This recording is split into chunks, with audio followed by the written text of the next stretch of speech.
종업원을 고용하고 있는 사업주들의 경우 인플로이 핸드북을 준비해 둘 것이 권장되고 있습니다.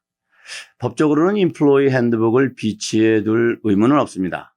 그리고 일정한 숫자의 종업원이 있을 때에는 인플로이 핸드북을 갖추어 두어야 한다는 규정도 없습니다.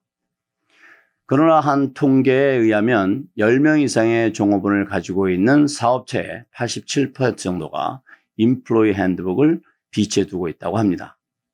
인플로이 핸드북을 간단히 말씀드리면 고용주와 종업원이 함께 일하면서 서로 알고 있고 이해하고 기대하는 내용을 명확히 하기 위해서 서면으로 정리해 놓은 일종의 설명서입니다. 고용주와 종업원의 관계가 일반적이고 특별한 환경에 대해서 규정할 것이 없을 경우에는 스탠다드 템플릿을 이용해서 저렴한 가격으로 준비가 가능합니다만 종업원의 수가 적지 않을 경우에는 노동법 전문가로부터 검토를 받는 것이 바람직합니다. 그러면 인플로이 핸드북에는 어떤 내용이 들어있어야 할까요? 일반적으로 인플로이 핸드북에는 종업원이 회사에서 보여야 할 행동에 대한 규정, 복장이라든지 회사에서 직원들에게 기대하고 있는 내용들을 담습니다. 그리고 기본적으로 이해하고 있어야 할 연방, 주정부, 로컬 정부의 노동법에 대한 설명 역시 중요한 부분입니다. 직원들에게 적용되는 미니멈 웨이지, 오버타임이 지급되는 직원들과 이런 것들이 해당되지 않는 직원들에 대한 구분 설명을 첨부해야 합니다. 다음은 직원들의 급료를 2주에 한 번 지급할 것인지 매주 지급할 것인지와 같은 급료 지급 방법을 명시해야 합니다.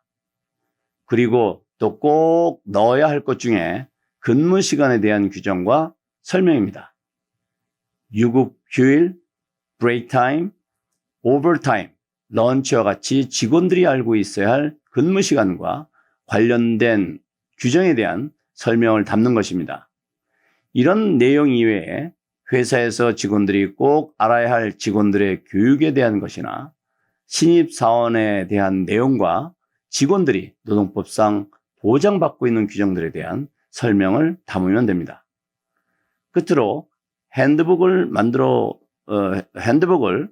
만들어만 놓는 것이 아니라 이를 직원들이 읽도록 하고 서명을 받아들이는 것이 좋습니다. 앞서 말씀드렸던 것처럼 인플로이 핸드북은 법적으로 요구되는 것은 아닙니다. 그러나 고용주와 직원 간의 임금 분쟁을 비롯한 다양한 노동법 분쟁을 방지하고 양측 간의 오해를 피하기 위해서 적극 권장되고 있습니다. 직원들도 직장 생활을 하면서 본인들이 이해하고 있어야 할 기본적인 노사 관계에 대한 것을 잘 숙지하게 되면 노사 간의 불필요한 갈등을 사전에 예방할 수 있을 것입니다. 오늘은 종업원을 고용한 고용주들이 비치해 둘 것으로 권장되고 있는 인플로이 핸드북에 대해서 알아봤습니다. 감사합니다.